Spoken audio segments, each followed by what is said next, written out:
Shalom. First and foremost, I want to give all praises and glory and honor to Yahweh Ba'ashem, Yahweh Shai Ba'ashem, Karkadash.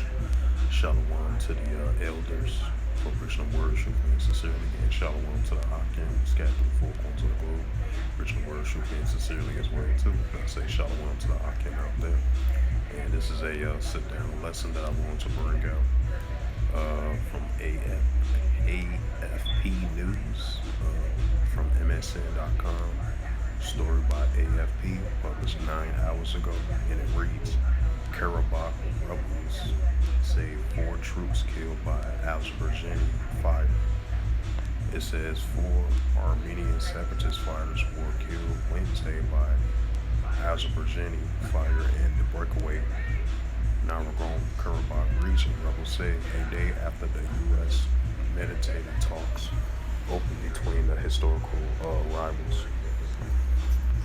It says Russia wants a security garniture in the Rustic's ex-Soviet region, and it was concerned by a fresh fightings between the Caucasus foes located in a decade-long conflict over the mountainous region of Azerbaijan.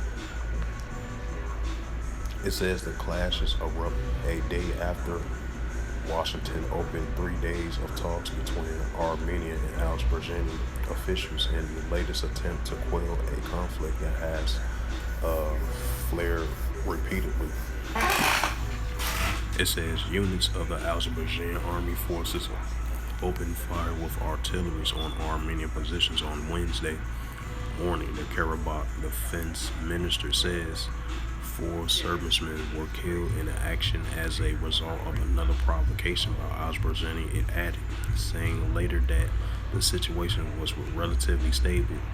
Armenian Prime Minister Nikol Pashinyan warned of a high risk of destabilization. I urge the international community to take practical steps to ensure the rights and security of the Nagorno-Karabakh people, he said on Twitter. The Russian Foreign Minister spokesperson Maria Zakharova said Moscow was concerned over the increasingly frequent armed incidents and ceasefire violations in the Nagorno-Karabakh.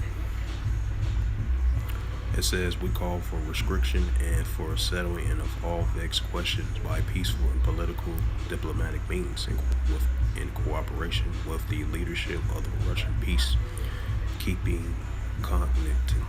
She added, there has been frequent clashes amongst the Armenian-Azerbaijan border despite the attempts by the 2 former Soviet republics to negotiate a peace agreement under the mediation by the European Union and the United States. And it says our Azerbaijan's Defense Ministry says Tuesday that illegal Armenian armed detachments in the territorial of Azerbaijan has opened fire at army positions, wounding 1 Azerbaijan serviceman.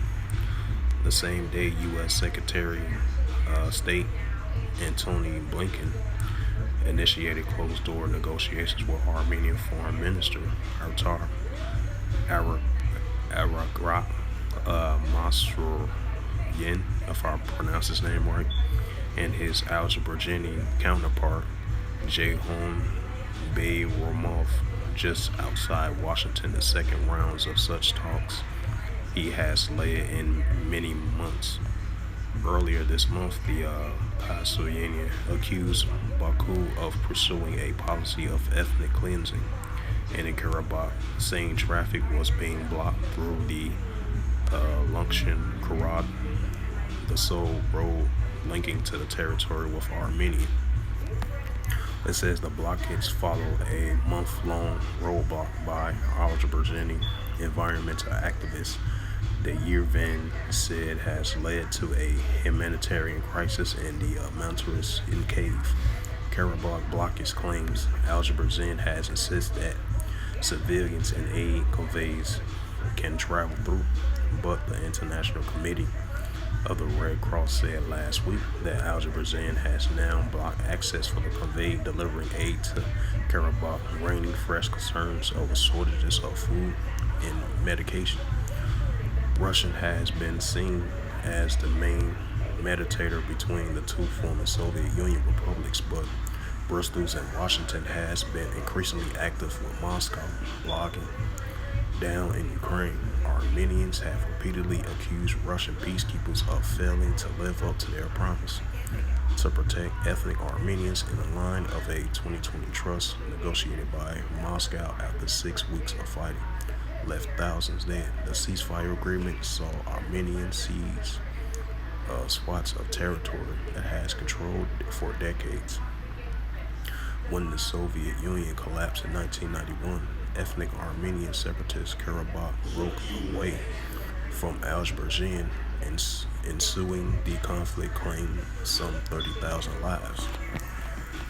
It'll bring up the Matthews 24,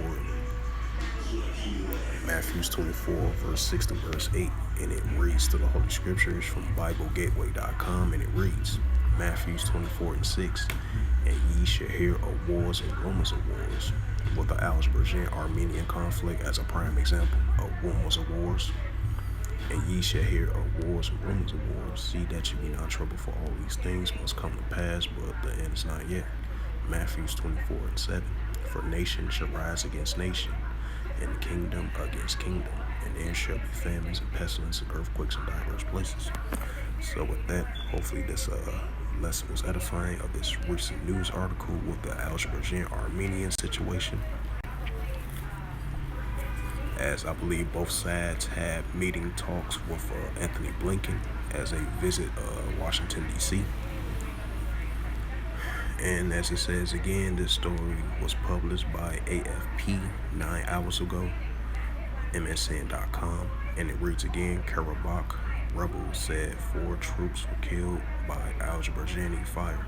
So with that, hopefully this lesson was edifying. I would like to give all praises and glory and honor to Yahweh Hashem, Yahweh Shai Hashem, Bukar Kadash. Shalom to the elders for preaching his word truthfully and sincerely. And shalom to the Akim, scattered through the 4 corners of the globe, preaching the word truthfully and sincerely as well too. And until next time, I will say shalom.